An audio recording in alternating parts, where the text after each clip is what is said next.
I am Marcos Serafim. I am a video artist and a new media artist from Brazil, and this is my MFA exhibition. It is composed by a main projection that includes a sound installation, the 3D ambisonic sound, down mixed to a binaural sound, so it actually reproduces the way we listen to things. So it actually recreates a 3D space based on the shape of your ears, creating an immersive space for the experience of this video. Viewers come to the space and they just recognize the shape of their ears. If needed, they take a selfie, and then after choosing the appropriate headphone, you can experience the video. The exhibition also includes 3 other monitors that are actually, they contain mainly processed images that came from the making of the main piece that you see in the main projection. Actually, most of the images that you see here, you will see them being repeated and changed in the other monitors as well. So actually there's a lot of pattern recognition, there's a lot of decoding also as well in terms of how these images are approached and how you see them being iterated in all these monitors, because I am talking in the end about how we deal with data right now and with information. More precisely, I'm talking about information and media in relation to the AIDS crisis, which, how this exhibition perceives it, it is still ongoing.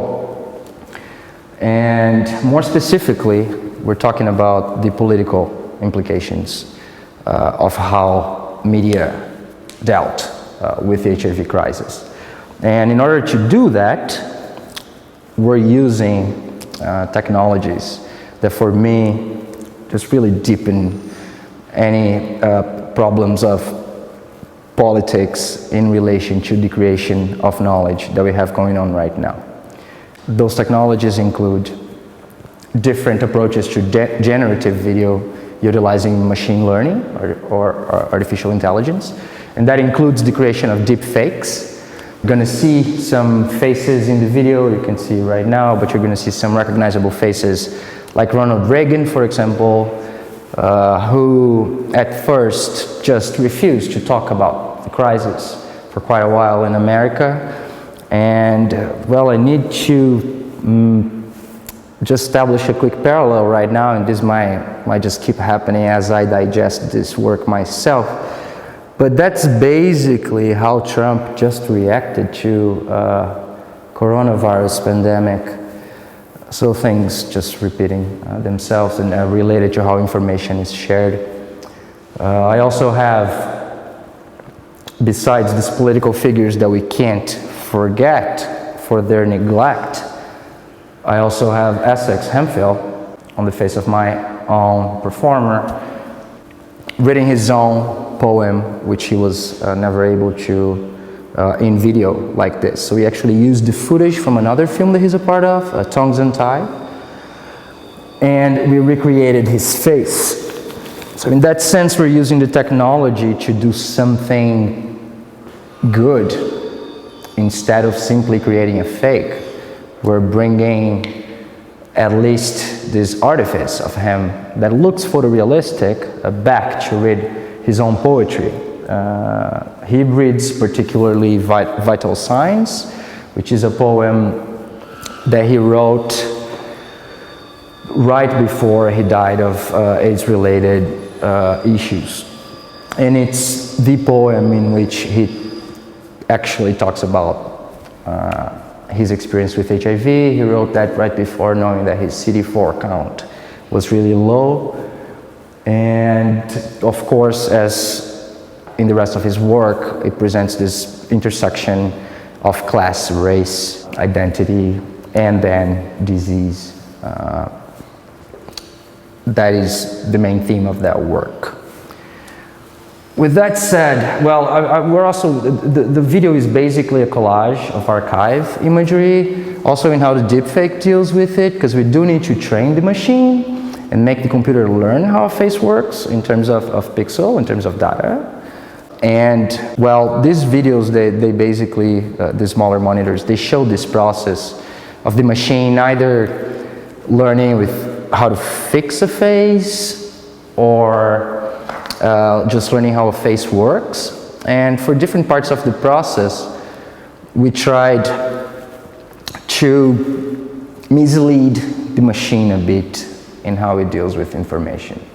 For example, in this piece here, we have the face of one of our performers, and we actually told the machine, we showed it, we gave it a lot of material for it to learn how that face works, but we included a lot of images of war in the middle of this learning process, and the machine then tried to generate this face. So what's important to know about these images is that all these pixels are generated by a computer, even though they look photorealistic most of the time. And none of this is true, none of this actually exists. In this case, it's creating this distorted image that stands in between a photorealistic face and this abstract, evocative images of war. This grid, it just reproduces how the interface of the training process actually looks like. And coming from Susan Sontag's analysis of the beginning of the HIV crisis and with what kind of metaphors were established first and which ones could be harmful in how we deal and understand HIV and AIDS, one of them was this just comparison to war imagery and nomenclature, and just this idea that we're combating, fighting, winning over something. And I don't know, for me, just war is never going to be a good comparison for anything or anything to aim for. The fact is that just generated this distorted, it helped generate this distorted view of what the face of someone with HIV and AIDS would be. And well, if we get to this other video, which also shows parts of the process, what we did here, we trained the machine with images of its own training. So it's trying to look at itself now, and it's trying to make sense of itself. And that's where this, at first, abstract imagery comes from. The thing is, once you get used to seeing this interface being repeated in the main video, you can actually recognize the pattern and see that there is an interface from the machine process in here. And it takes a while, but that speaks, in my view, of our literacy in relation to these processes and how we're not aware of them and how they're taking hold of politics right now, both with the use of big data, for example, to influence political campaigns, but also just the creation of malicious material that looks photorealistic, but it's actually lie. And for me, this imagery, they are indexical of this illiteracy.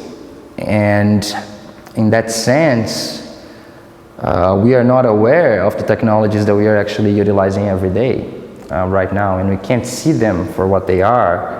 We just don't understand them. We don't understand coding.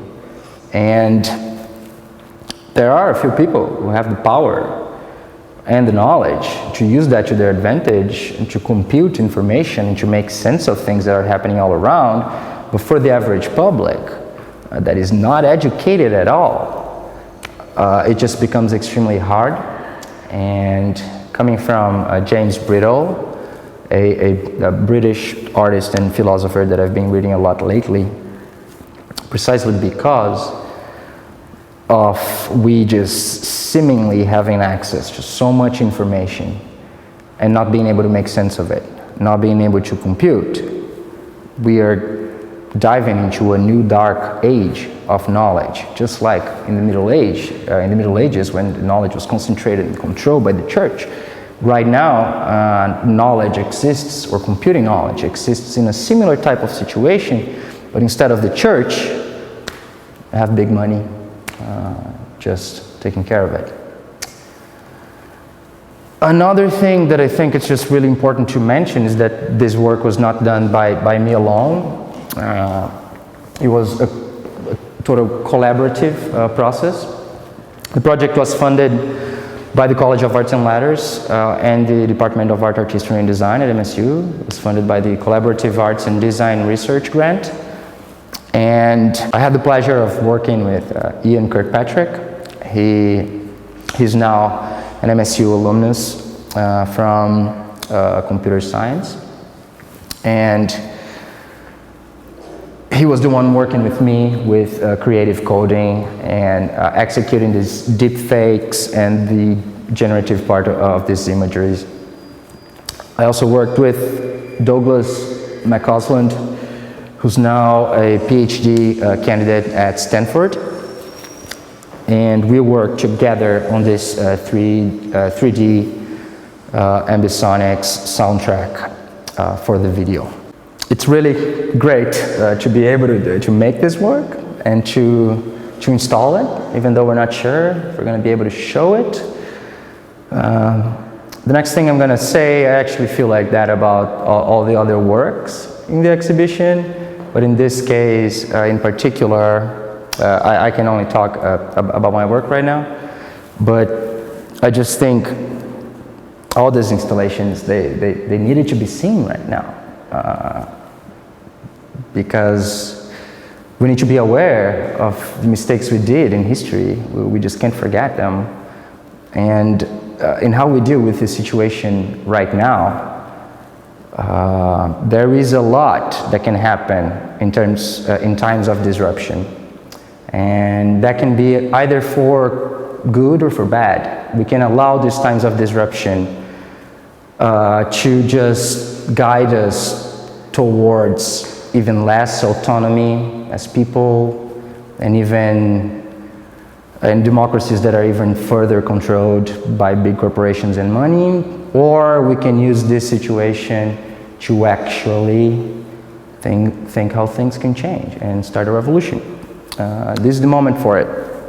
One thing, though, that I think we should keep in mind from what's happening in this space is that